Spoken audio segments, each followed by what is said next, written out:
दुनिया का सबसे बड़ा और सबसे कीमती महल ना ब्रिटिश खानदान का बकिंगम पैलेस है, ना सऊदी किंग का महल और ना ही कतर के अमीर का महल, बल्कि वो मौजूद है एशिया की एक छोटी सी कंट्री ब्रुनाई में। एक छोटी सी सल्तनत जिसका सुल्तान दुनिया का सबसे अमीर और सबसे ताकतवर लोगों में शुमार होता है, सुल्तान हसन अल बोल्किया। इनके महल में गोल्ड इतना आम है कि महल का कोना कोना इससे भरा हुआ है। दरवाजे, दीवार, कुर्सियां और मेज, हर जगह कीमती सोना चमकता हुआ दिखता है। मगर ब्रुनाई सिर्फ दौलत का नाम नहीं, ये एक ऐसी सल्तनत है जहां हर रास्ता एक नया राज खोलता है। एक ऐसी जगह जहां सुल्तान की मर्जी ही कानून है और जहां उनके हुक्म के आगे दुनिया की बड़ी बड़ी ताकतें चुप हो जाती हैं। नाजरीन, ब्रुनाई एक छोटी लेकिन नेचुरल रिसोर्सेज से माला माल कंट्री है, जहां के रूलर हसन अल बोल्किया एक ऐसी पर्सनैलिटी के मालिक हैं जो राज, शान और ताकत का जीता जागता सबूत हैं। 1967 से अभी तक ये ब्रुनाई के तख्त के अकेले मालिक हैं और क्वीन एलिजाबेथ II के इंतकाल के बाद अब वो दुनिया के सबसे ज्यादा अरसे तक हुकूमत करने वाले बादशाह बन चुके हैं। ये कहानी सिर्फ वक्त की नहीं बल्कि उस दौलत की है जो आम इंसान सोच भी नहीं सकता। कई इंटरनेशनल सोर्सेज ने रिपोर्ट किया है कि हसन अल बोल्किया की पर्सनल नेटवर्थ $30 बिलियन से भी ज्यादा है और ये बहुत मोहतात अंदाजे हैं।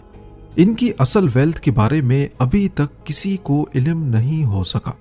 इनकी शान शौकत और लग्जरी लाइफस्टाइल के पीछे ब्रुनाई के तेल और गैस के वो जखीरे हैं जो जमीन के नीचे सोना बनकर छुपे बैठे हैं। हर बैरल तेल और हर कतरा गैस सुल्तान की दौलत में एक और जीरो का इजाफा करता है। पर ब्रुनाई के सुल्तान उन शाही खानदानों में से नहीं हैं जो अपनी दौलत को छुपाते हैं। इनके पास है दुनिया की सबसे बड़ी प्राइवेट कार कलेक्शन, जिसमें हैरत अंगेज तौर पर 7000 गाड़ियां मौजूद हैं। ये कोई आम कलेक्शन नहीं बल्कि इसमें है 600 रोल्स रॉयस, 450 फरारीज और 3880 बेंटले। और इस कलेक्शन का सबसे नया पीस है एक 24 carat gold plated Rolls Royce silver, जिसे Guinness book of world record ने दुनिया की सबसे महंगी गाड़ी के तौर पर दर्ज किया है। एक ऐसी गाड़ी जो ना सिर्फ चमकती है बल्कि सुल्तान के इस महंगे शौक की एक झलक भी दिखाती है। सुल्तान की इस कार कलेक्शन की कीमत अंदाजन $5 अरब के करीब मानी जाती है। जमीनी सवारियों से हटकर आसमान का रुख किया जाए तो उनकी प्राइवेट जेट फ्लीट भी किसी से कम नहीं। एक गोल्ड प्लेटेड बोइंग 747-400 जिसकी कीमत लगभग $40 करोड़ है, मगर सुल्तान इसे जहाज नहीं बल्कि उड़ते हुए महल के तौर पे इस्तेमाल करते हैं। क्रिस्टल शैंडलियर्स, सोने के वॉश बेसिन्स और लग्जरी इंटीरियर पे $12 करोड़ अलग से खर्चा किया गया है। और ये सब सिर्फ कंफर्ट नहीं बल्कि लोगों के ख्याल में ये ताकत और पैसा दिखाने का जरिया है। बात यहाँ पर खत्म नहीं होती। सुल्तान ने अपनी बेटी को भी बर्थडे गिफ्ट में प्राइवेट जेट गिफ्ट किया था। कुल मिलाकर सुल्तान के पास 17 एयरप्लेन्स हैं जो उनकी प्राइवेट कलेक्शन है और हर एक जहाज में सोने का भरपूर इस्तेमाल किया गया है। इसी वजह से ब्रुनाई के सुल्तान जमीन तो जमीन, आसमान के शहंशाह भी कहलाए जाते हैं। सुल्तान की पर्सनैलिटी के और भी कई दिलचस्प पहलू हैं, जैसा कि वो रॉयल मिलिट्री एकेडमी सैंडहर्स्ट के एक सर्टिफाइड पायलट हैं और अपने पसंदीदा बार्बर को लंदन से ब्रुनाई बुलाकर सिर्फ एक हेयर कट पर $21,000 खर्च करते हैं। ये उनके लग्जरी लाइफस्टाइल का एक छोटा सा नमूना है।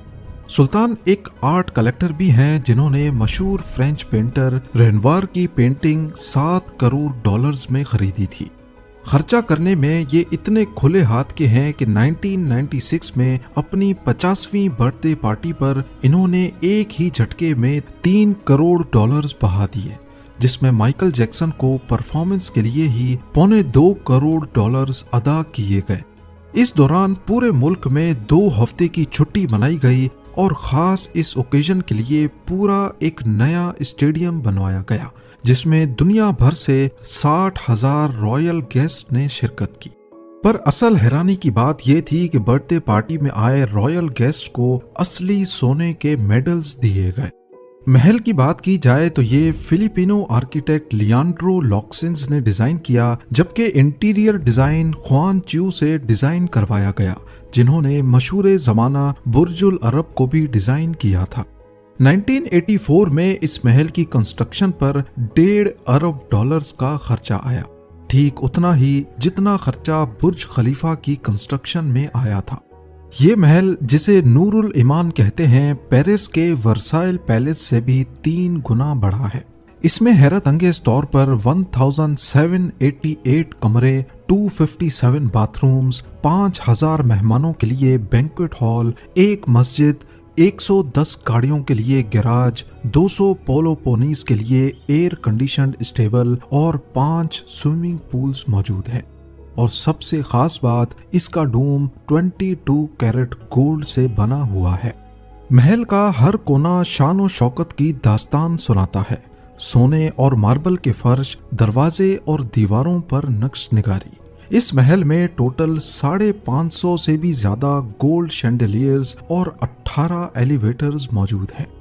कहा जाता है कि सुल्तान का महल महल नहीं बल्कि एक पूरा छोटा शहर है।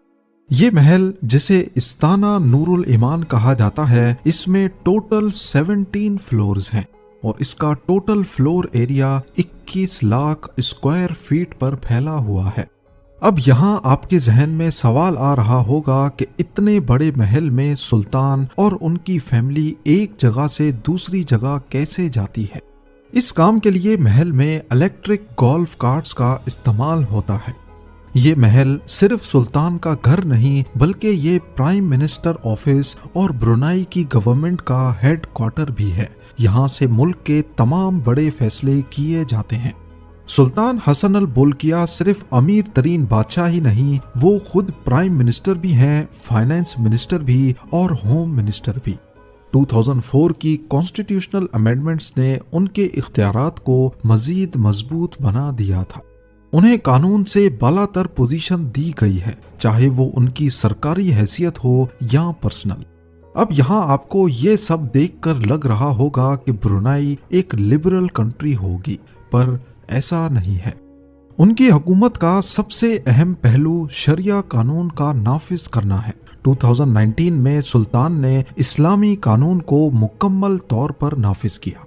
इस कानून के तहत एडल्ट्री और होमोसेक्सुअलिटी करने वाले को पत्थर मार मार कर मौत देने की सजा दी जाती है, जबकि चोरी करने पर हाथ काटने जैसी सजाएं भी हैं। ये इकदाम दुनिया भर में सख्त तनकीद का निशाना बना, जिसके नतीजे में लंदन और पेरिस में सुल्तान के लग्जरी होटल्स के बाहर प्रोटेस्ट भी रिकॉर्ड किए गए। ब्रुनाई में अल्कोहल और पोर्क पर तो सख्त पाबंदी है ही, पर यहाँ तंबाकू नोशी करना भी इल्लीगल है। फतवे सिर्फ सरकारी मुफ्ती ही जारी कर सकते हैं और उनके फतवों का मजाक उड़ाना भी काबिले सजा जुर्म है। यहाँ जुमे की नमाज में तमाम मर्दों को शामिल होना लाजमी है और तमाम औरतों पर फर्ज है कि वो अपने कपड़े ऐसे पहने कि जिस्म पूरा ढका हुआ हो। इन तमाम सख्तियों के बावजूद ब्रुनाई में कुछ चीजें बिल्कुल मुफ्त हैं, जैसा कि एजुकेशन और मेडिकल।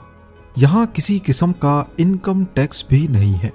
यही वजह है कि यहाँ के बहुत से सिटीजन्स अपने सुल्तान से मोहब्बत करते हैं और उन्हें अवाम का सुल्तान कहते हैं। उनका मानना है कि शरिया कानून ने मुल्क को पुरअमन रखा हुआ है और क्राइम की परसेंटेज कम की है। मगर वहीं बहुत से लोगों को ये मुल्क बहुत बोरिंग लगता है और वो थोड़ी आज़ादी के लिए मलेशिया के शहर मिरी की तरफ निकल जाते हैं, जहां अल्कोहल और आज़ाद माहौल मिलता है। सुल्तान हसन अल बोल्किया की पर्सनैलिटी कई कंट्रोवर्सीज का शिकार भी रही है। उन पर इल्जाम लगा था कि वो अपने भाई जाफरी के साथ प्राइवेट पार्टीज में शामिल होते रहे हैं। 1997 में मिस यूएसए शनून मार्केटिक ने सुल्तान और उनके भाई पर केस किया था, ये दावा करते हुए कि उन्हें होस्टेज बनाया गया और गलत काम करने पर मजबूर किया गया। लेकिन यूएस कोर्ट ने सोवरेन इम्यूनिटी की वजह से सुल्तान के खिलाफ कोई फैसला नहीं दिया, जिससे ये जाहिर होता है कि वो पैसे के साथ साथ भरपूर ताकतवर शख्स भी हैं। इसके अलावा 1990s में एक और स्कैंडल हुआ था जिसे अमेंडियो क्राइसिस कहा जाता है। ब्रुनाई के सुल्तान के छोटे भाई प्रिंस जाफरी बोल्किया पर इल्जाम लगा कि उन्होंने अरबों डॉलर्स की शाही दौलत का गलत इस्तेमाल किया था। उन्होंने लग्जरी यॉट्स, प्राइवेट जेट्स और हजारों कीमती गाड़ियों पर पानी की तरह पैसा बहा दिया। इसकी वजह से ब्रुनाई की रेपुटेशन को अच्छा खासा झटका लगा और ब्रुनाई की रॉयल फैमिली में भी टेंशन्स पैदा हुई। आखिरकार सुल्तान ने अपने भाई से कंट्रोल छीन लिया और उन्हें मुल्क बदर कर दिया।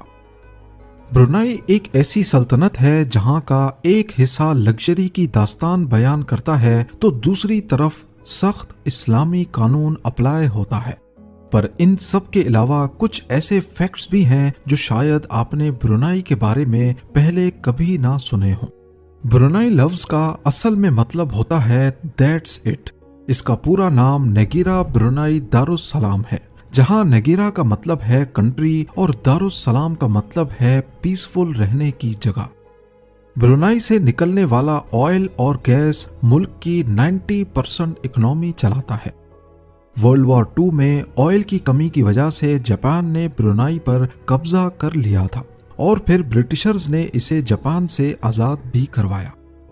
2013 में ब्रुनाई शार्क फिनिंग यानी शार्क की पूंछ काटने पर बैन लगाने वाली पहली एशियन कंट्री बनी।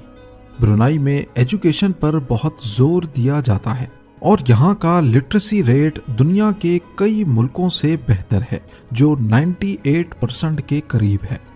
यहाँ की करेंसी ब्रुनाई डॉलर्स है, जो सिंगापुर में भी चल सकती है। केम्पोंग अयर, जिसे वेनस ऑफ द ईस्ट भी कहा जाता है, ब्रुनाई रिवर पर पानी के ऊपर बनी एक पुरानी बस्ती है जो ब्रुनाई के कदीम कल्चर की झलक दिखाती है।